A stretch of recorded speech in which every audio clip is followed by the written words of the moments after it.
അങ്ങനെ ഇന്നത്തെ നമ്മുടെ കുവൈറ്റ് യാത്രയ്ക്കിടയിൽ ഉച്ചയ്ക്കത്തെ ആഹാരത്തിൻ്റെ സമയമായ ആഹാരത്തിനായി നമ്മൾ നേരെ ജലിബ് അൽ ഷുവൈക്കിലെ അബ്ബാസിയയിൽ പ്രവർത്തിക്കുന്ന സ്പെൻസർ ബേക്കേഴ്സ് ആൻഡ് റെസ്റ്റോറൻറ്റിലേക്കാണ് ചെല്ലുന്നത്. കഴിഞ്ഞ 25 വർഷങ്ങളായി കുവൈറ്റിൽ പ്രവർത്തിക്കുന്ന സ്പെൻസർ ബേക്കറി കുവൈറ്റ് മലയാളികൾക്കിടയിൽ തന്നെ പ്രസിദ്ധമായിരിക്കുകയാണ്. ഇവിടുത്തെ കേക്ക്സ് ആൻഡ് ബേക്കറി ഐറ്റംസ് വളരെ പ്രസിദ്ധമാണ്. അങ്ങനെ അവിടുത്തെ സ്പെഷ്യൽ ചിക്കൻ ബിരിയാണി നമ്മൾ ഓർഡർ ചെയ്തു. കൂടാതെ സ്പെൻസർ ബേക്കറിയിലെ സ്പെഷ്യൽ തന്തൂരി അടുപ്പിൽ ചുട്ടെടുക്കുന്ന സ്പെഷ്യൽ നോർത്ത് ഇന്ത്യൻ വിഭവങ്ങളിലെ ഒന്നായ തന്തൂരി റൊട്ടിയും തന്തൂരി നാനും കൂടെ നല്ല മസാലക്കൂട്ടൊക്കെ ചേർത്ത് ചാലിച്ചെടുത്ത ബട്ടർ ചിക്കനും കൂടെ തന്തൂരി അടുപ്പിൽ വേവിച്ചെടുക്കുന്ന ചിക്കൻ ടിക്കായും. ആഹാ!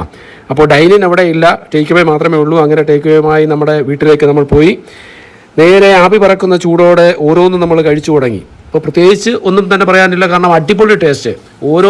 ഒന്നിനൊന്നിനും മെച്ചമായിട്ട് നിൽക്കുന്ന ഓരോ രുചിക്കൂട്ടുകളുടെ കലവറ ഒരുക്കിക്കൊണ്ടാണ് നമ്മുടെ സ്പെൻസർ ബേക്കേഴ്സ് ആൻഡ് റെസ്റ്റോറൻറ്റ് കുവൈറ്റിൽ പ്രവർത്തിക്കുന്നത്.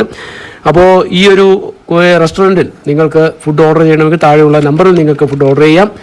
അവർ ആ സമയത്ത് തന്നെ നമുക്ക് ഹോം ഡെലിവറി ഉണ്ട്. അതുപോലെ തന്നെ നമുക്ക് ടേക്ക് അവേ ആയിട്ട് സാധനം എടുത്തുകൊണ്ടും പോകാം. അപ്പോൾ സാധൂറും വിഭവങ്ങളുടെ കലവറയൊക്കെ സ്പെൻസർ ബേക്കേഴ്സിൻ്റെ ഈ ഒരു വീഡിയോ നിങ്ങൾക്ക് ഇഷ്ടമായെന്ന് കരുതുന്നു.